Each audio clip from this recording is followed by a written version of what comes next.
Welcome to Winning on Wednesday. My name is Juan Vides, and the purpose we're here is to simply get to know each other. I always say people do business who they know, like, and trust. Speaking of knowing, like, and trusting, I am so excited today to introduce the former CEO of the Commodore 64. Yes, the old computer, the Commodore 64, my friend Robert Lane. Robert Lane, how are you? How you doing today, I am Robert?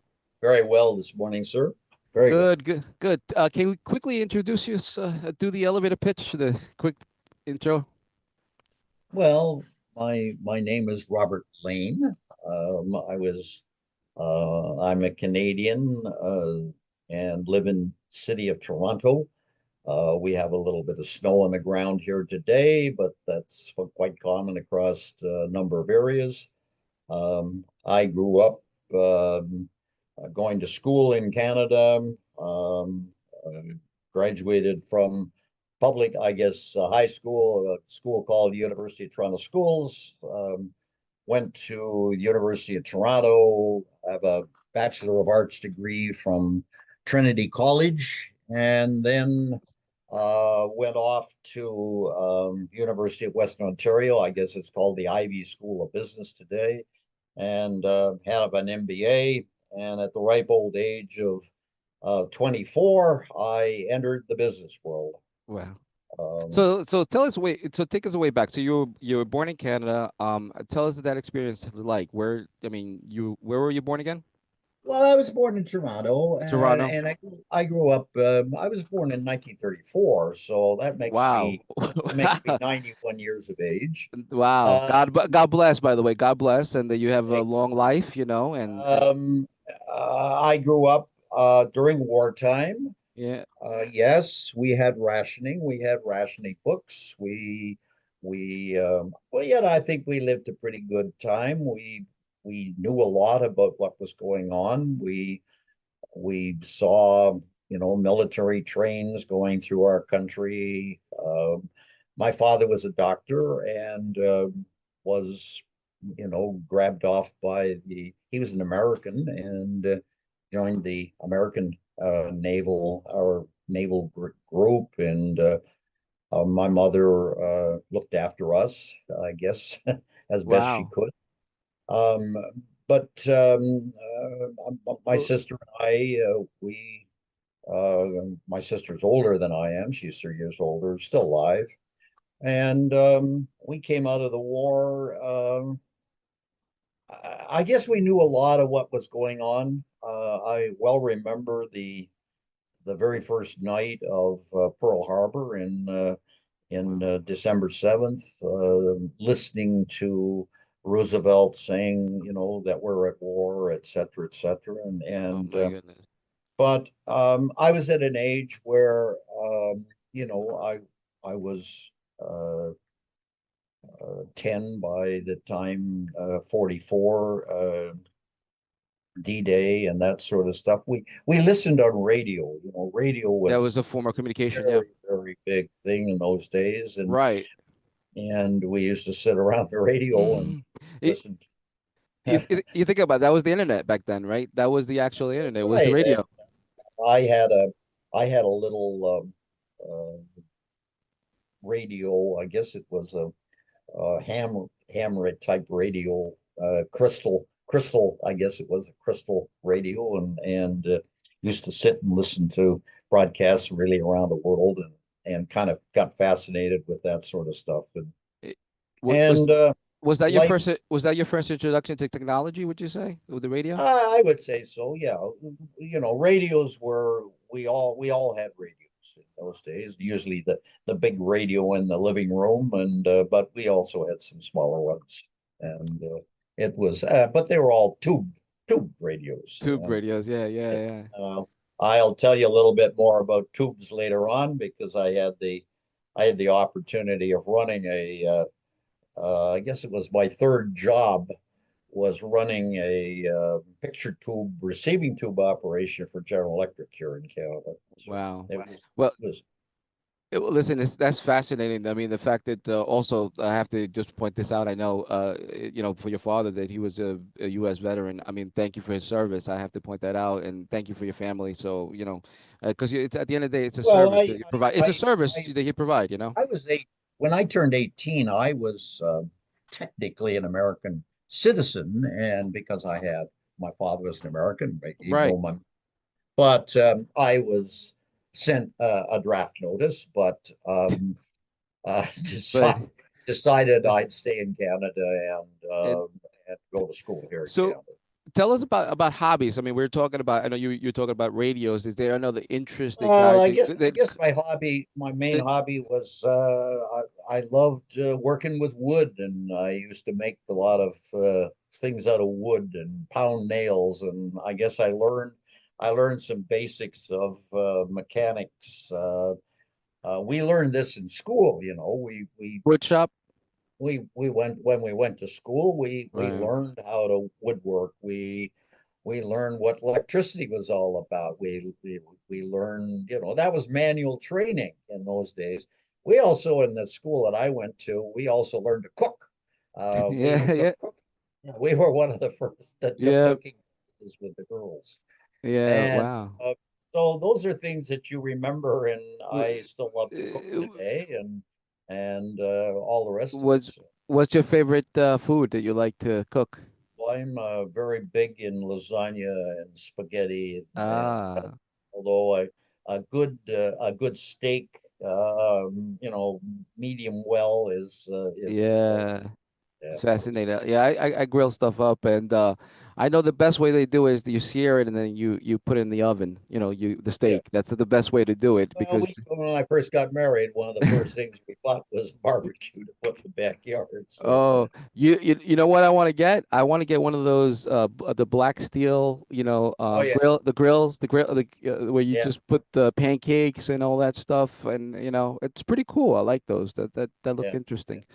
But yeah, that's you like to cook. But tell us how did you get into technology? I mean, I know like Well, the whole I really didn't start in technology. I came out of university when I was 24 with an MBA, which is quite, you know, quite young. And yeah. we had this very small class of about 40 odd students. I really couldn't get a job because in 1958, when I graduated, one of the very first things that they asked me was I married?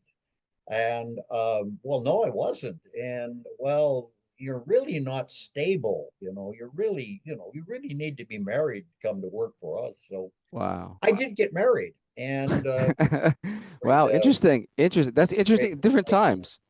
Yes, a very delightful young lady who had been a figure skater. I'd met her Oh. years before, and uh, we we set up house in Toronto, and I started my very first job. And what I did was to work with an advertising agency. Now, because I had an MBA and they were looking for a marketing research director at Spitzer Mills, um, because they had one big client, one of the biggest clients. Well, they had Kimberly Clark and a number of clients, but they had Colgate Palmolive. And there Mm. was a guy in New York who was then I guess, executive vice president by the name of Robazo, and he demanded that the agency had a marketing research director. So I became the marketing research director. Not that I know very much about marketing research, but I did a lot of work on Colgate for Palmolive and testing, and we did work in for Kimberly Clark and a number of other agencies. But I really didn't like the agency business. It was fun, and I had a lot of fun and ran around and had did some things. But I thought I better be a salesman. I better learn something about selling. So I joined one of our clients, which was American Home Products, and they owned a company called Boyle Midway. Boyle Midway had Aero Wax, Sandy Flush, 3-in-1 oil. They had a whole wizard shaving cream, wizard deodorizers. Well, they didn't sell very well, and so I joined the company in Canada. Unfortunately, the the president of the company in Canada was really a bit of a character. He really wanted his son to be very much involved in the company, one of those situations. So I became a salesman, and my territory started like 300 kilometers from Toronto. I used to live in Toronto, and I get up Monday morning, drive down to Kingston, Ontario, and start my day. And then I used to go Sunday night and stay at the local motel in those days, and start my route. Yeah. And Y- I had most of Eastern Ontario. I had Northern Ontario. I had Manitoba. I became a and I peddled these products all over Hell's Half Acre. One thing I did learn, Juan, is this. I ran into a wholesale distributor up in Kingston, Chowan Hardware, and old Mister Chowan was a character. And I went up to the second floor, and I walked into his office, and he's sitting behind his desk, got one green eye shade down over there, one of these old timers. He said, "Young man," he said, we got cases of Wizard in our warehouse, and we can't sell anymore until you sell them." I said, "Oh, my job is to sell your product in your warehouse? Yes, you got to get out there and get it moving."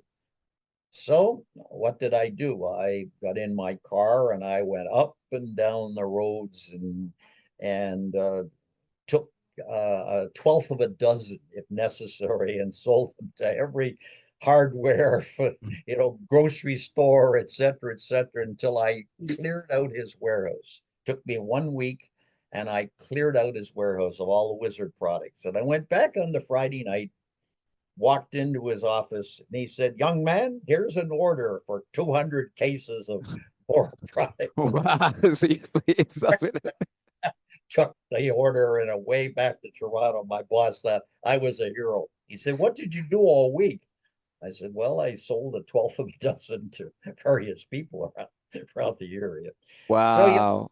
learned a lesson, one, that you got to get out there and hustle, and you've got to help Yes. contributors. And he became a very, very close friend of mine.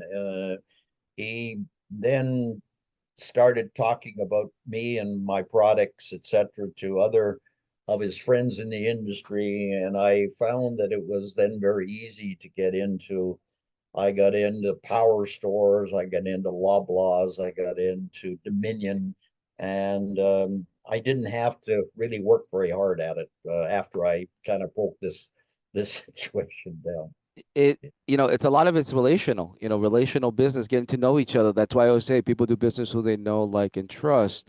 Yeah, And the fact that you took your time to sell this guy's product, that I know you were trying to make the sell, and then you earned his trust, and immediately he yeah, gave you that order. Immediately he yeah. gave you that order. He didn't think twice, and That's so right. you have, again, you have to work for it, and people don't You realize got to work for it. you got to It put the doesn't energy. come Oh, easy. no, it doesn't come easy. No, sir. It No, wasn't sir. advertising. It wasn't promotion. Uh, No.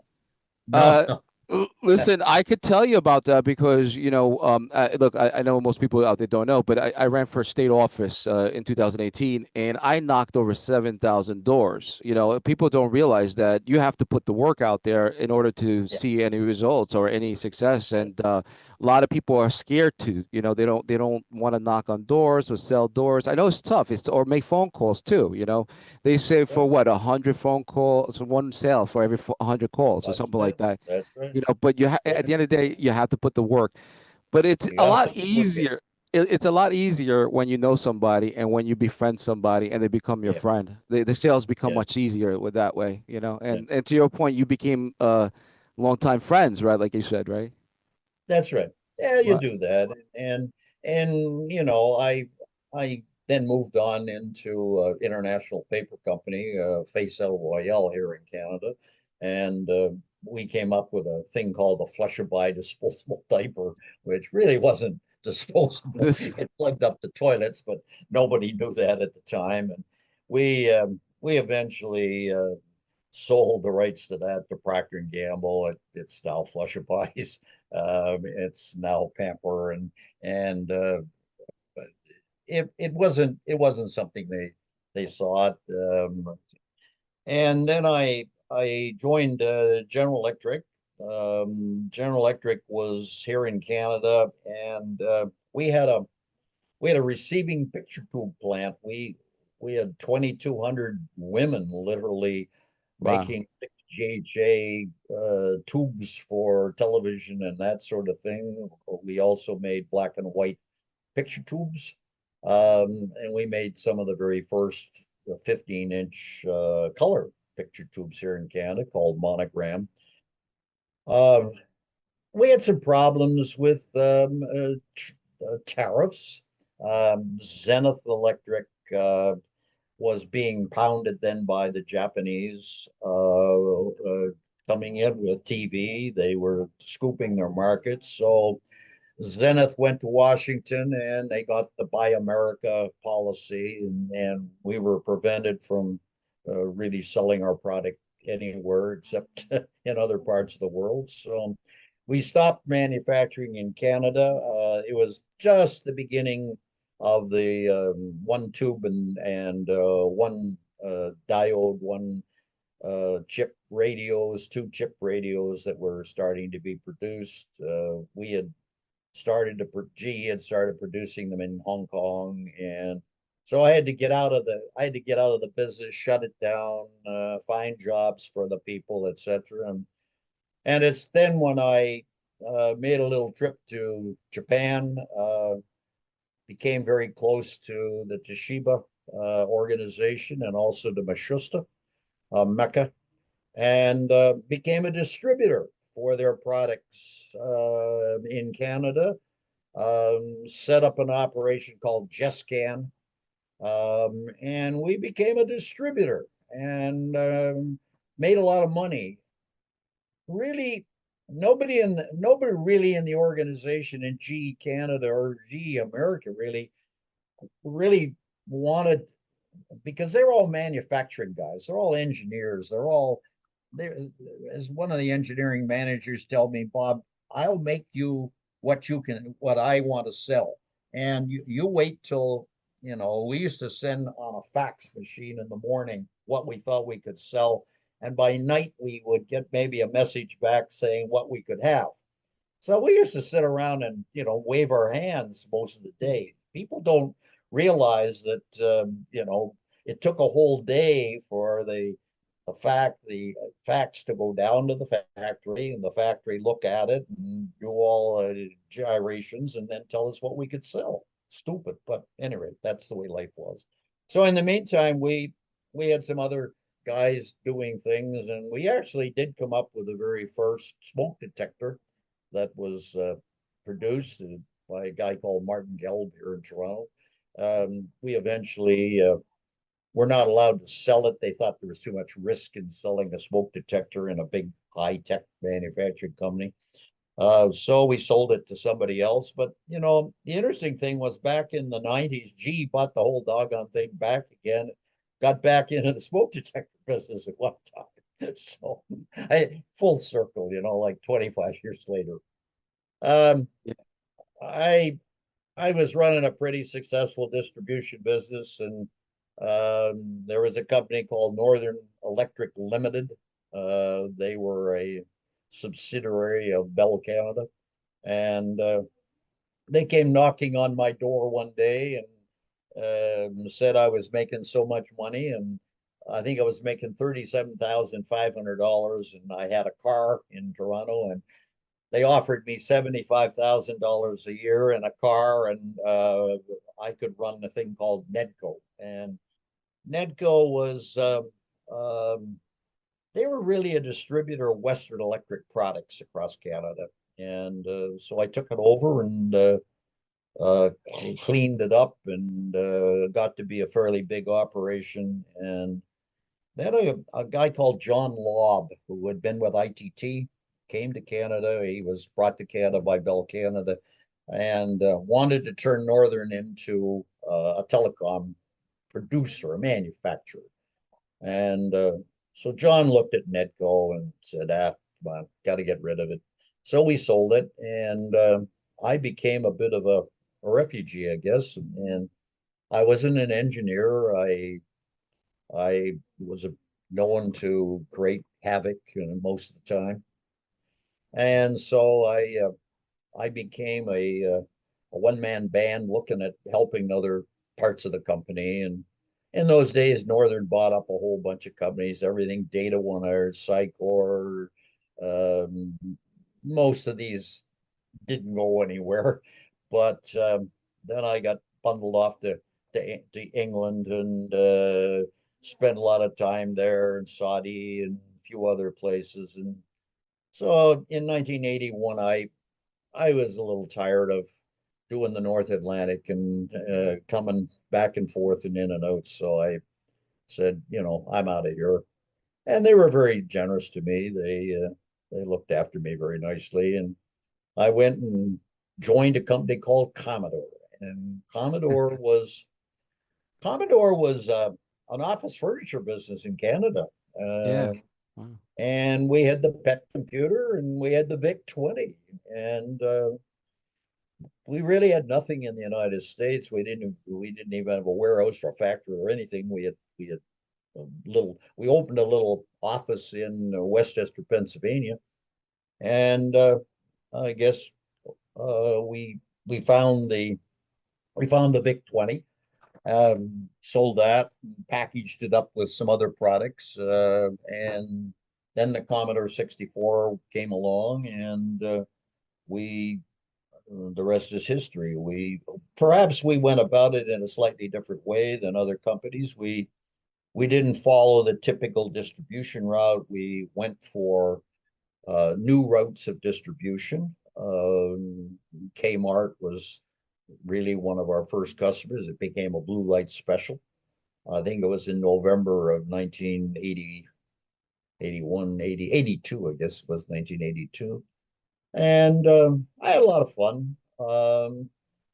We grew very quickly. We had the usual internal battles with divisional managers and countries, and a guy called Jack Tramiel who eventually left and went off to Atari. And I really had enough of the whole kit and caboodle in early '85, and so I took and walked. But it was, I mean, it was an experience. I mean, going from, Yeah, it was a good experience. sales and It, now to it, electronics, yeah, you met everybody in the industry. You got to meet all the coming companies, and the Gateses and the Steve Jobs and Yuki Tandon and all those guys. And I guess since that time I've worked as an advisor, a part-time journeyman, country manager for Tandem Computers, at worked a bit at Pixar, and I yeah, guess in 1990, um, we also started up a medical software group with AT&T in Denver, which looked at using Ham's anatomy and digitizing it, taking it from a book form. I guess really the first book form to an online type thing. So I was kind of on the edge of a lot of this new stuff.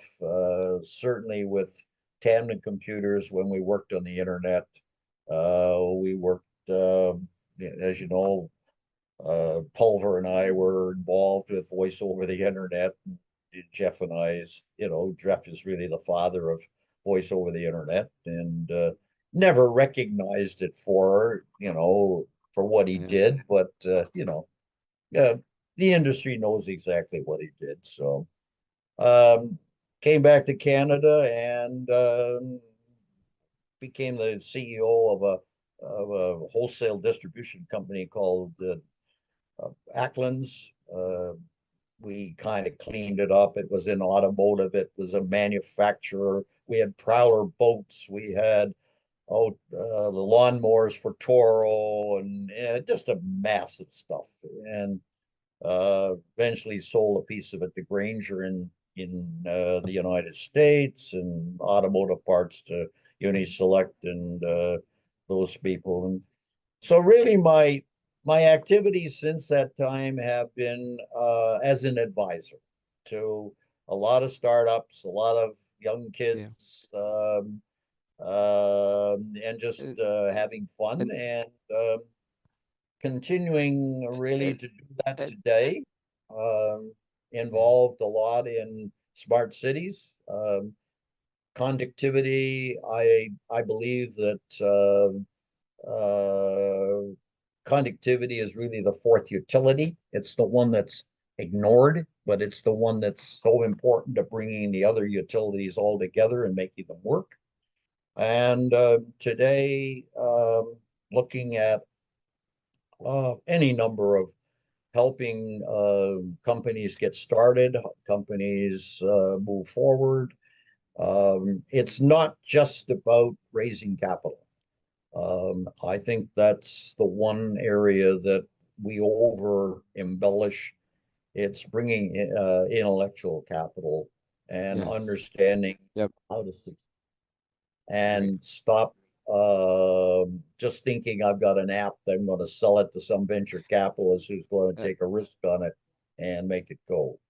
Right. I was just gonna ask you, first of all, wow, you have a fascinating journey and a lot of experience that you had, and also shout out to Jeff Pulver because Jeff was my first boss when I first went to the real world, and started working. So it was a pleasure working with Jeff Pulver. But shout out to him. But and that's how we know each other, by the way. That's how we got introduced to Bob Lane. But Bob, I wanted to ask you, out of all this experience you learned, I like to give this segment the golden nugget segment, which is what have you learned from your experience that you can leave behind that can better their career or be a better person or better entrepreneur or But overall. first of all, you got to have a passion for what you do. You've got to, you've really got to understand yourself. You've got to drive, you've got to push yourself. You can't, you can't just think that you've got a failure that you got to pick yourself up, as they say, and march down the street. Right. Uh, Many of my peers simply looked at working until 65 and then going off to Florida to play golf. Uh, I I never aspired to do that. Perhaps my wife, who's still very much alive, said to me, "I don't want you home. Go get yourself an office. You're not working in the basement.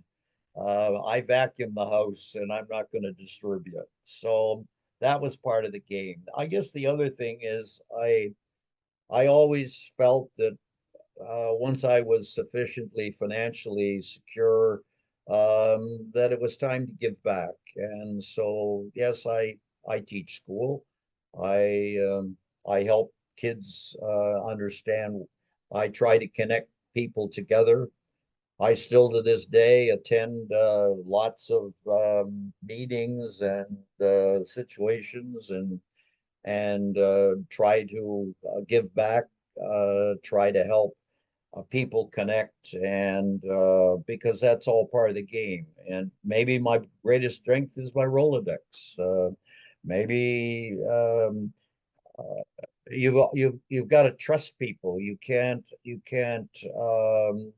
and whether they're white, black, green, or whatever color they are, or what diversity they are, and all of this, and they are what they are. And it bothers me when I see individuals trying to pigeonhole or try to put people in particular areas. They all have some skills. They all have some value, and that's part of life.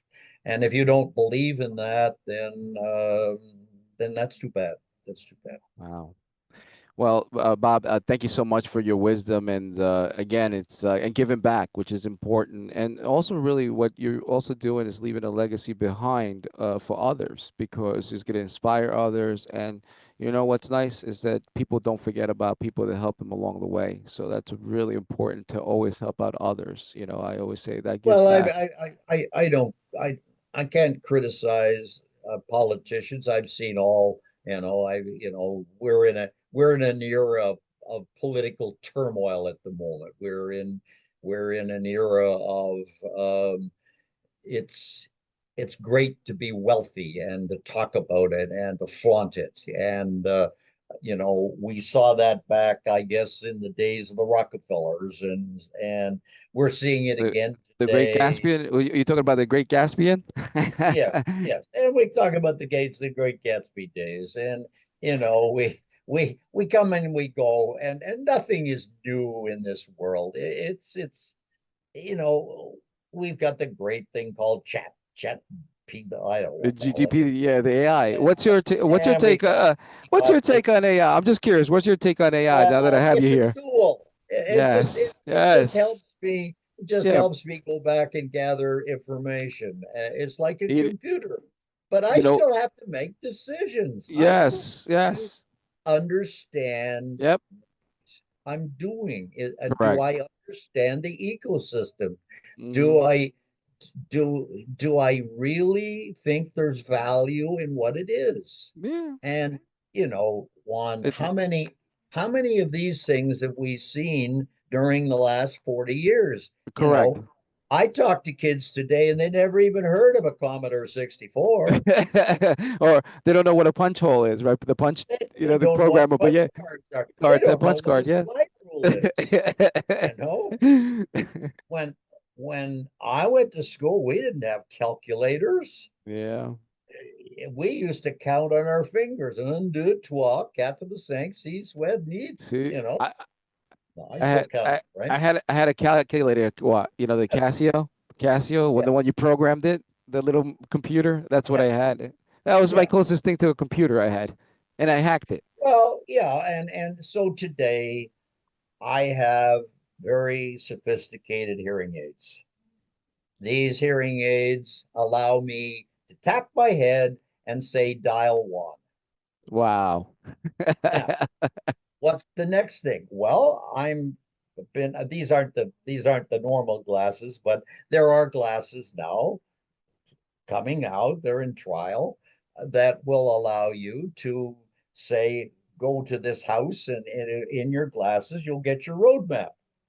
Because I believe that cars with large screens are distractions from driving. Yes, agreed. And I still do not believe in autonomous vehicles because the technology is not, will never adjust to the ability of the person to think. Uh, Unless the roadways, I don't yeah, want the same yeah. risk. Yeah, no, you're Now, right. I think we're not there yet. I think eventually, once the roadways become, ah, you got to have the roadway. And are we going to equip every roadway in this country, and even the backwoods, with ah, the proper sensors? Do right, I correct. want portable four-wheeled vehicle?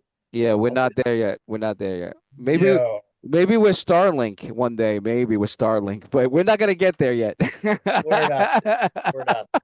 We're not there. But I think to your point with AI, it's just a tool, but you have to use it as a tool. It's not going to take over everything. But the interesting thing here, I'll tell you about something because I used to, I'm coming from a generation where I used to go to the library and but do my Yeah, book reports and stuff like that, look up yeah. the Dewey Decimal System.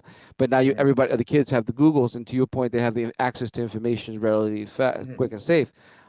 So I think it's again, it's just a tool to help you and I don't suffer for quote unquote writer's block anymore because now if I just put a subject, put an AI, oh, this looks good, and you know what? It gives me ideas. Take those Yeah, ideas, there you go. and I even take it a step further. I use multiple different AIs because you got Perplexity, you got Claude, you got Yeah, DeepSeek now, you got so many things. But the important thing here, I got to stress about the AI: don't ever put any personal information. Don't put social security numbers in AI. Do not put your telephone number in AI. Don't put your address in AI. no, Just Fake it, make it, whatever. Do change the names, do the work, but don't put because you're actually putting information to the public, and once that gets captured, then Well, you're prone. I'll tell you, yesterday, I guess I was the subject of a fairly major hacking Mm, episode last week. And so I had to have some very high sophisticated friends of mine clean up my network yesterday. I mean, I was oh yeah. hacked at just down the level. Very serious. I don't even use my phone to pay a bill. Wow. Now people do. Yep. That's I Yeah. know enough about Tandem when we built the interface for online banking. Uh, I wouldn't put anything. No, I know. it sure would. Unfortunately, that's the direction we're going. Unfortunately, with the Well, with see, one of Bitcoin. the things I'm worried about is that we are we're coming to a point where we're isolating people who do not have the skills or do not trust. And so therefore, we're going to find that many services that may be very easy for companies and particularly municipalities to operate with, people are not going to be as forceful in using them. Right. And I find this, for example, how does how do the older generation, let's say, all right, as one bank manager, one bank executive recently told me in America, your generation will die off, and we won't need to worry about that. In the meantime, we'll just put you in inconvenience. That's what he told me one night at a thing there, because I criticized him for being able to log on to my bank account and why it was taking so long, and why I had to have all this and all that. I said, it's too complicated. I said, I got people that can't read the little numbers. And he said, your generation will die off. Hmm. Hopefully. Thank you very much. Will I want to do business with him? I don't think so.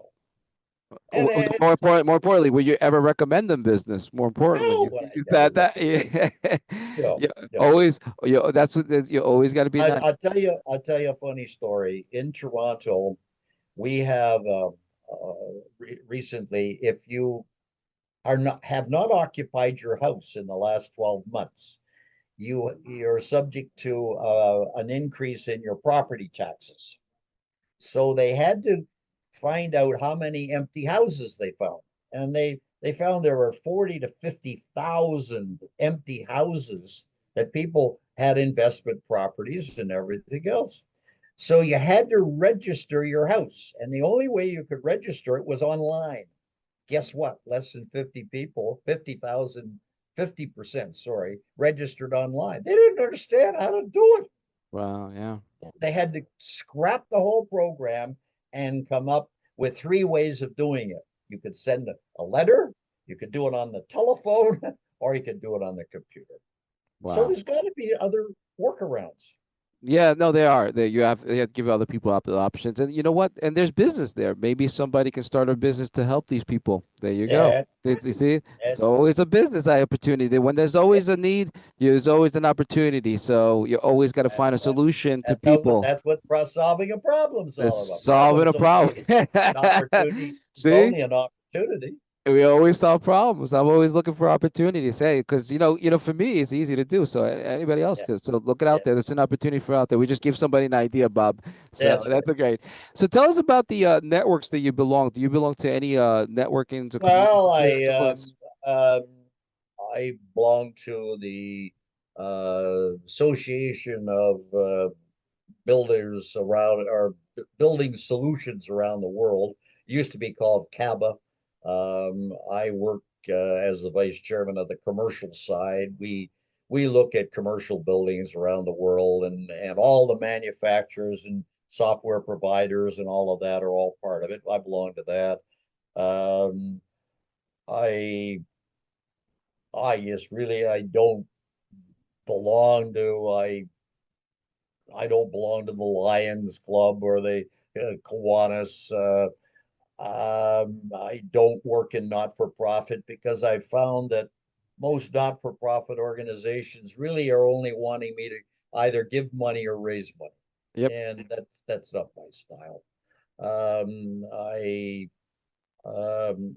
sit on the board of several companies as an advisor. I'm too old to sit as a member of a public company because they won't let you sit after 75, and they don't believe you have any ability after that, so they don't let you do Wait, that. the Um, yeah, wow. so I'm winding down. I belong to uh, nice private club here in Toronto called the Granite Club, which is old, and I'm one of the oldest members, I guess, in the club now. I don't play golf anymore. I'd love to, but the old shoulder won't do it. But nah, I'm just enjoying life. That's all. And That's I cool. I I try to talk to your gang at least every week, Once a week. I appreciate you coming in, Bob. It's always great. It's and always I a talk pleasure to a having few of you. them around Yeah, the world. Yeah. that's And wonderful. Jeff has a group we talk to, and there's a number of business groups that we there's a number of us in the high tech world that are old friends, and we we talk together whenever it's necessary to Uh, comment about things or uh, something that's oh, riled us up. oh, it's always good to reminisce too, the good old days, right? Yeah, yeah. And to Well, the we celebrate each other's birthdays. We That's know good. that 1 year less, and we try to if we're in a particular city or we're in a particular area, we'll get together and or if somebody's traveling through, we always make ourselves available to go out and meet them at the airport or something like that. This I don't know whether people do this as we used to do. We used to spend a lot of time on the road. When I first went on the road, I was given a bag of quarters, and that bag of quarters was to use on paid telephones to send in my orders each night. And Wow. so we used to travel around, and we used to and one of the funny stories of this was there's a place way up in northern Ontario called Moosonee. And Moosonee has serves the Indian population, and it's run by the Hudson Bay Company. And so you get on the train in Capriol and you go north, and all the salesmen go up there on either Mondays or Tuesdays, and you come back on Wednesdays and Thursdays. So if you're the new boy, you take all the order books from all of the various guys and you go and get them all filled out, and the other guys go to the pub. But after you've come out of being the new boy, you get to go to the pub for a day or so and drink beer and see the Wow. rest, and then come back. Well, that's quite common. That used to be. That's not done anymore. Wow. But we had, we had travelers associations and salesmen's groups that used to get together. They were quite quite interesting. I was very active in the Junior Board of Trade, JCI movement, which filtered out. It sort of died because, um, well, I guess it was a societal change where, as your wife went to work, she didn't want you out every night of the week, and so therefore it was more a shared situation. I guess I grew up in the era when I didn't do much of the sharing. The woman did most of it. My wife did teach school for a while, but I was the one breadwinner. Um, that's a change today. Wow. It's very hard now to get businessmen to travel internationally, and it's extremely difficult to get people out at night for meetings. Yeah. Yeah, it's and it definitely It, COVID has definitely I have disrupted that too as well. no change. Yes. Yeah, Is it definitely. good or bad? I don't know. I don't. But, I have my own but views, and if I different. said one thing, somebody would say to me I'm sexist, and I don't believe But in it. Wrong. So you just yeah, shut up and don't say anything. but I wanted to ask you, what are any plans that you have for 2025? Anything new with you? Anything exciting new 2025 this year? Well, I'm working quite closely with problem solving, digital problem solving, innovation to help small business and uh, universities and colleges with their students to understand that a problem is only an opportunity in Yes. sheep's clothing. And there are ways of learning Mm-hmm. how to do this. And we really should spend some time planning how to solve things instead of just jumping in and Complaining. going forward. Yeah, So I'm working quite extensively in this and spending a lot of time with innovation groups, etc. I love Startup. it. I love Yeah, it, Bob. I love it. A problem is an opportunity. I love it. Well that's said. right. I love that. So I'm going to quote you on that. Okay. Problem is an Yeah, you can opportunity. quote me on anything. Problem is an Problem is an opportunity. opportunity. Absolutely. We got to see it. That's it. But we don't see that. We immediately want to jump to we got an idea and we want to immediately jump to what we're And going to sell it. and Well, I'll take how are you going to do it? You don't know. right, right. And also, I'll take it a little step further. The problem is also an experience, which, That's right. it's an experience. It's an experience because Yeah, at the end of the day, you have to take that negative experience and turn it into a positive. I always say that. So always yeah, life gives you lemon, make lemonade. So always that's make it a right. positive. Yeah. So Yeah. Bob, thank you so much. This has been My pleasure. wonderful. I This think is this is if great. anybody ever wants to get a hold of me, Yeah, I was just about to ask you. and You beat me to the punch. You beat me to the punch. If anybody wants to get a hold of you, what's the let's best way? just hell, come on, come on. I'm at www.lanecouncil.com, or you can call me in Toronto on my cell, 416 This is great, Bob. This has been wonderful. Robert Lane, former CEO of the Commodore 64 history, folks. I mean, this is amazing. I'm blessed. Thank God, and I have to say thank you so much for being here today. And And yes, we can work in America. we cool, and we're all people. It We don't have a matter. company in We all America. here's the interesting thing about this. It doesn't matter what kind of red, white we look. Green is business, and that provides Oh yeah, green is food for the and family, food for please, the for yeah. I'm not a green underwear man. I So believe in I uh, I believe in business, resiliency and all that same, and and, it- and but I always say saving business. not Yeah, dismantling the planet. but we That's got to keep it all business because at the end of the day, business we all relate to that's business. right. So that's the Yeah, good thing about yeah. that. But I just want to say thank you again. And if you want to You're be, welcome, and yeah. Juan, all the best for your new clothing business. Oh yes, Port West. Thank you so Yes. much. A distributor. And you know what? We were talking about you being a distributor. I am definitely going to take some notes from you because I am now a distributor for Port West. So All I right. first time ever become a distributor, and I'm so excited. I already have some sales. We got to move forward, and I just started a month. So the fact that I had 1 month and already have sales, it just gives me That's more right. motivation. It gives me a That's lot of right. motivation, and you got to go with the energy. But Don't uh, and don't build inventory. yeah, don't build inventory. And if you want to be a guest on Winning on Wednesday, please come to our website, winningonwednesday.com. Sign up as I a will do first-time that. guest, and then Okay. and then